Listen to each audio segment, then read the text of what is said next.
In Victor Fleming's Technicolor masterpiece, The Wizard of Oz, an undeniable theme of the film is the premise of two worlds, both literally and figuratively. Presented throughout the film are multiple allegories to race relations and socio-economic disparity, all depicted through metaphoric details and allusions to issues present at the time of the film's inception. As we all know, the film begins with the iconic landscapes of Kansas, USA, depicted as dreary, brown and white footage, intentionally compressed to look far worse than the dreamlike presentation of Oz seen later in the film. These are the two literal worlds depicted throughout the movie.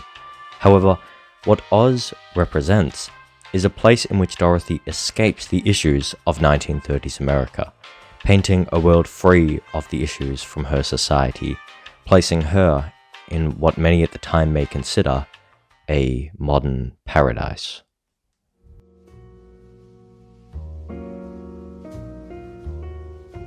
A tornado, which Webster's dictionary defines as a literal violent windstorm. The tornado moves Dorothy from one world to another. As it spins, it erodes the complexity of the world's relations, painting moral white in Galinda, the wholesome white witch, which only represents goodness, and the opposite side of the coin, moral black, in the Wicked Witch of the West.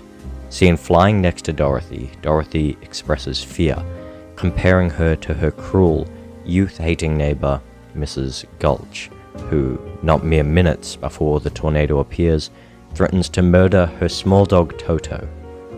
Toto, as a dog, without the ability to evaluate the world to the same complexity as Dorothy, sees too this moral white and black, expressing fear at the sight of Mrs. Gulch, which Dorothy too is able to decipher within the bounds of the tornado, placing her in Oz, a land of magic, community, and equality. Upon arriving in Oz, Dorothy first encounters the Munchkins. First fearful of her hiding in bushes, they quickly realize her innocent intentions and curiosity, becoming comfortable with a tall person living amongst them. Earlier in the film, Dorothy encounters a traveling magician, Professor Marvel, later revealed to be the titular wizard of Oz.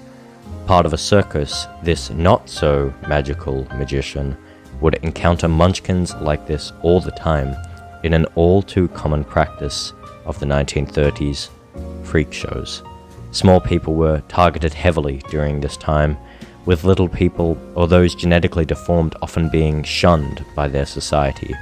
One such group were the actors for the Munchkins, some of whom originated from freak shows, circuses, and villages wherein only small people resided. In Oz, however, the Munchkins thrive, being seen as equal to all those in Oz, praising the good witch, Galinda, and being fearful of the Wicked Witch of the West. No Munchkin follows the Wicked Witch, the moral black, as several in the real world would have. A place where the human representatives are able to decipher good and bad and to live in harmony with one another, with individuality seen through the lollipop boys, the ballet dancers, and the building men.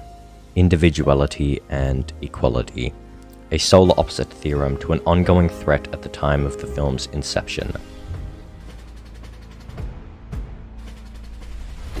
Two worlds, two ideologies, two sides to a war that had erupted not 2 weeks before the film's cinema release, World War II. A battle between the Nazi regime and the rest of the world. Hitler's threat had been known for years before the outbreak of the Second World War, and so too were his beliefs on those not following the idea of his perfect human being. Blonde-haired, blue-eyed.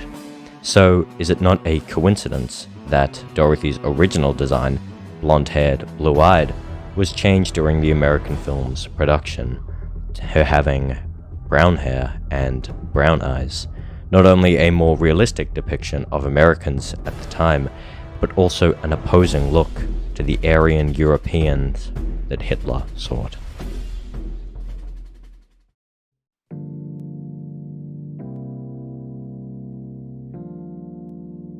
Now, the Munchkins and their inherent connection to race relations and the current world political climate, despite being depicted throughout the film, is not the only criticism of modern society and depiction of American values seen throughout the running time of The Wizard of Oz, but too is the socio-economic issues that plagued society at the time, drawing heavily from the ongoing Great Depression, which lasted the length of the 1930s and which America was just recovering from during the production of the 1939 film. Dorothy and her family are painted as living in rural Kansas, owning a farm and being generally hard-working Americans, yet still remaining in the lower class, wearing simple clothing and lacking in material possessions, while Miss Gulch, a cruel woman who lives nearby, is seen wearing expensive clothing compared to Dorothy's family, as well as owning half of the county,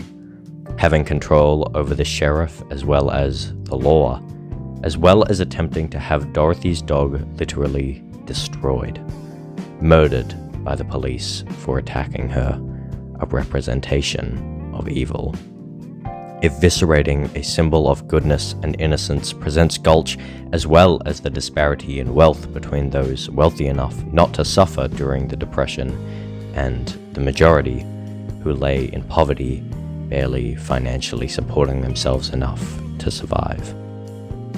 The divide is further emphasized with the depiction of Oz throughout the film. Whilst the original book may have references to the gold standard through the yellow brick road and rise of silver as currency through the silver shoes that Dorothy wears, director Victor Fleming chose to have these references removed, removing the idea that the yellow brick road had anything to do with the gold standard and changing the silver shoes to the now iconic ruby slippers.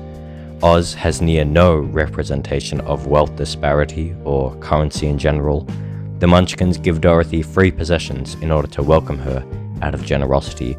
None attempt to gain any material besides the moral plaque, the Wicked Witch, further symbolizing the hatred for the upper class at the time by those deeply affected by the Great Depression.